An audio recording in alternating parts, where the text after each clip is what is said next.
So, for those of you who don't know me, I'm Geraldine, Chairman of Cotswold Hills Golf Club.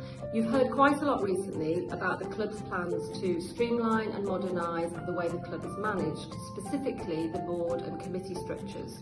Well, as a change from our written communications, we thought you'd like to listen in on a chat between two of our members, John Phillip and Paul Haig. Both of them have been involved in this project. Let's have a listen to what they have to say.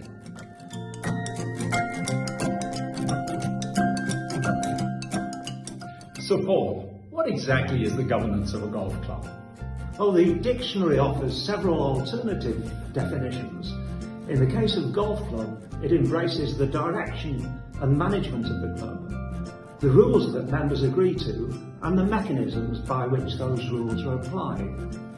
Understood, but haven't we been doing this for ages? And a sudden need to go over old ground? A couple of things have provoked a review of our proceedings. For some time, the golfing authorities have been encouraging clubs to recognise the challenges they face and the threats to their future well-being. The authorities are concerned that clubs are failing to respond adequately to the dramatic changes in legislation and are consequently risking legal disputes.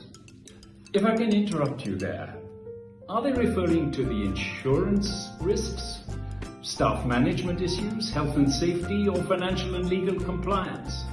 Well, all of those, John, and of course, all golf clubs are finding the competition was becoming ever more serious in a declining market. Forgive my interruption, but you did have a second point. Yeah. Although members have been concerned about the governance of the club for some time and have even made proposals for change, I think that the exposure to a professional general manager confirmed the inadequacy of our system and a serious risk of falling foul of the law. My impression is that the board responded with some urgency. Attendance at various workshops run by the EGU gave us the opportunity to see what other clubs were doing in the face of the challenge. And as a result, we sought advice from a specialist who conducted a seminar for a small working group, including some board members, where we identified club governance as one of the critical issues. And it showed us that we could definitely do things better. And then you and I were recruited to a working party along with Geraldine Beattie, Helen Clements and Tim Osborne under the chairmanship of Henry Marshall to determine how well our current processes stacked up against the recommendations of the EGU and, if necessary, to suggest a way forward. Of course, the last thing we wanted to do was to give the impression that we were simply reinventing the wheel. But as it turned out, we quickly identified several deficiencies that warranted urgent attention. What were those differences, John? Well, for example, we recognized that we should never again place the treasurership of the club in the hands of anyone other than a financially qualified person. We also realized that enthusiasm for the well-being of the club was far from being the only required characteristic of a candidate for directorship. Some experience, for example, of managing a business would also be highly desirable. And thirdly, the entire membership of the board would have a 3-year tenure. It also became clear that the employment of a professional general manager made good sense on many levels. In particular, the day-to-day management of the club could be safely entrusted to a person who is far, far better informed about the many aspects of running a club than volunteers like us from within the club. Having said all that, how will the proposed changes affect the structure of the board? We looked at the experience of other members' clubs which have already gone down this path. We concluded that our board was much too large and unwieldy.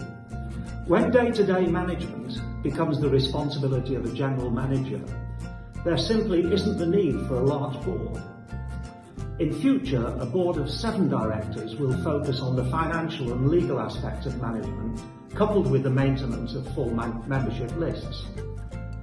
Management of the course itself will continue to be the responsibility of the green staff, supported by a course committee under the leadership of a director. Golfing matters such as competitions, handicaps and social events will be delegated to a Golf and General Committee, also under the leadership of a director. Paul, I notice you haven't mentioned the roles of the captains and presidents. Is a significant change of duties foreseen? Captains and presidents will no longer be offered directorships, but they will be important members of the subcommittees and provide the channels of communication between those committees and all the members. The captains will be responsible for driving the social and golf events and all things that make the club a members club, whilst the board concentrates on strategic matters, ensuring the club is financially secure. We should also keep in mind that any captain or president will be entitled to seek election as a director, just like any other member, should they choose to do so. All these changes will require redrafting of the club articles, and they in turn will require the endorsement by an extraordinary general meeting. Of course. But then, Paul, the articles and policies of the club have been changed several times over the years, and in places that, frankly, are very difficult to follow. This time we will not just tweak them, but they will be reconfigured so they're right up to date and more easily understood. In addition, the job descriptions for all key members of staff will be similarly updated. Assuming that the EGM endorses the proposed changes, all this will have to be done and circulated in advance of the AGM in December. Paul, you've given a lot of thought to the transition process. What exactly is it and how will it be managed? By transition, we mean getting from where we are to where we want to be. It might seem simple to embark rapidly on a series of wholesale changes, perhaps at an AGM. But such a process would need to be repeated every 3 years. That is obviously not a sensible way forward. The transition plan facilitates a stepped process towards the preferred board structure and avoids the need for all the directors to change simultaneously. Evolution rather than revolution, I think. Yes, well put.